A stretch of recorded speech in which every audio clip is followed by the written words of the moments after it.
Ito yung resulta ng aking ilang-ilang na dwarf.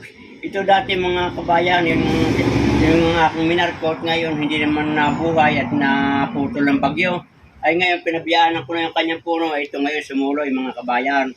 At ngayon makikita ninyo, may mga bulaklak na siya. Napakaganda at malalaki yung kanyang bulaklak. Hindi pala ang gaano bumabango o humahalimuyak ang kanyang amoy dahil hindi pa siya panahon para bumukad at lumabas yung kanyang mahalimuyak na bango. At ito mga kabayan, kitang-kita ninyo, napakaganda ng kanyang mga dahon, may dark green at malulusog at walang anumang maninira kayong makikita. Yan lahat ng sanga halos mga meron katulad nito. Are yan. At ito ay akin ang palalakihin ng madami ang sanga at saka ko ito ipopropagation para tayo magkaroon ng maraming similya ng ganitong ilang-ilang.